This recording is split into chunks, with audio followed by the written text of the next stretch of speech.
So hello and greetings all of you there at the ICAS Insolvency and Restructuring Conference.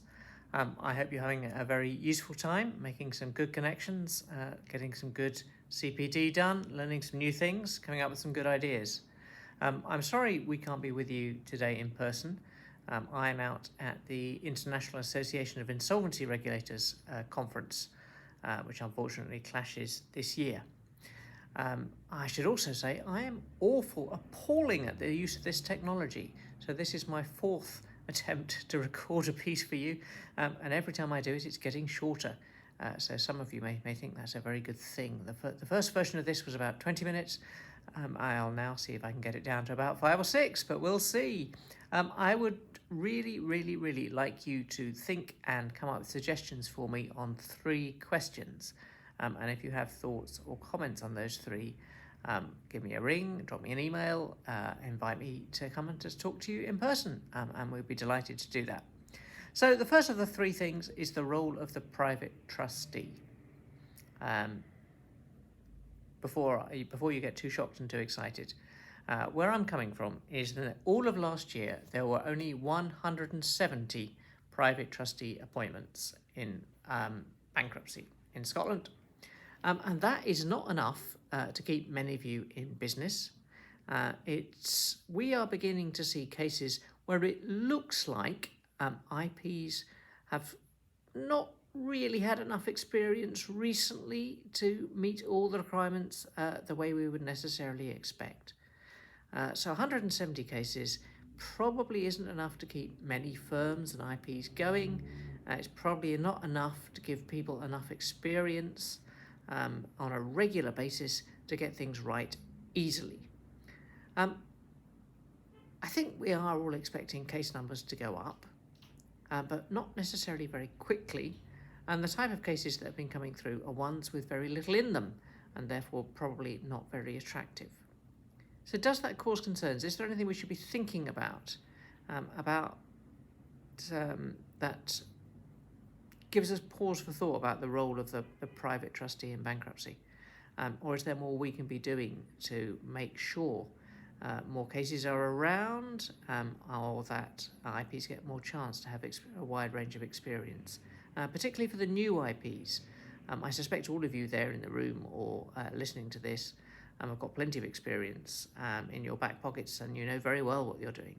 But if you're a new IP starting out, how do you get the experience you need? So thoughts on that would be very welcome. The second one is what we do about a private car in bankruptcy. As you'll know, currently the thresholds for vehicles are down at £3,000. So technically speaking, you are not eligible for a MAP bankruptcy if you have a vehicle worth more than that.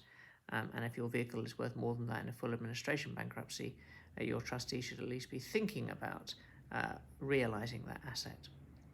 £3,000 is probably not enough to get anything vaguely like a reliable family car these days. More importantly, for the last 10 years, almost all cars have been bought with some kind of finance. So I think it's from 2015, at least 80% have been on either leasing or hire purchase or PCP or something like that. And we don't have very consistent and clear rules for what sort of monthly payment is allowable. I'm told down south, where their threshold is only £2,000, they are clear that if the car which you are paying for by monthly payments is worth more than their £2,000 threshold, then you are not allowed to keep it. We don't have anything that rigorous up here. It's very much left to trustees' discretion. And perhaps that's right, perhaps it isn't. We should certainly be looking to raise our £3,000 threshold, and I think we should be also at least thinking about introducing a monthly payment allowance that gives you the same level of car as an increased overall asset value threshold will give you. So thoughts on that and how we approach that, very welcome. And finally, I want to talk about trust deeds. I suspect all of you have looked at the summary of the evidence submitted to the Insolvency Service down south on their overarching review of personal insolvency in England and Wales, when you'll see that most of the angst that's been reported to them is around IVAs. most of the angst around our system continues to be around protected trust deeds. Um, um, and I've said in public, I think we need to do more to stress the value of trust deeds as a tool in our sector for getting people debt-free. I mean, if you look at the people getting debt-free through statutory debt solutions, more people get debt-free through a trust deed than any of the other tools. Yet they're not very loved. And that is largely, in my view, around concerns about the level of fees being taken and the assertion that there's some profit taking going on. So we need to, I think, be able to explain quite clearly why a trust deed is good value for money for the debtor, for the creditor, for the wider society. And I think questions do remain to be answered here. So I had some analysis done on a small time period earlier in the year, looking at average costs. And the average cost of a bankruptcy contribution only, where we were the trustee, as less than half the average cost of a protected trust deed.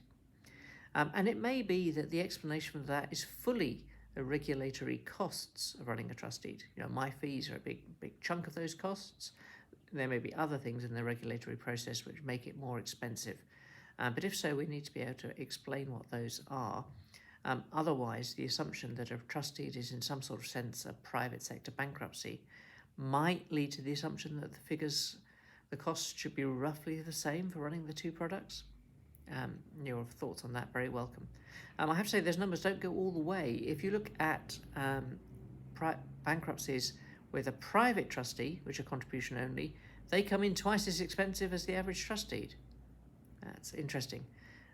Also means that on these very small samples, I have to say it's an atypically small sample, just because the number crunching takes time, a private trustee contribution only bankruptcy was coming in 4 times as expensive as a contribution only bankruptcy administered by my office, and that's given me pause for thought. Okay, so there are 3 challenges. I try to be as provoking as I could last year on this, and not a single person got in contact afterwards. And I thought there were some big crunchy issues around independence then, which you would almost certainly have views on if you could find the time in quite a packed programme to listen to the on-demand pieces. I've gone for 3 slightly lower level issues here. The role of the private trustee, how we generate some good PR for protected trustees, and what we do about vehicle thresholds in bankruptcy. But I really would welcome your thoughts and your input on those 3 questions. And if you want to come back to me, please do. I'm very happy to come and speak to you in person, or take emails or letters or phone calls or whatever's most convenient for you. I hope you're having a great conference. I hope I'm having a great conference at the same time. And I look forward to picking up discussions with you in the future. Thanks. Bye.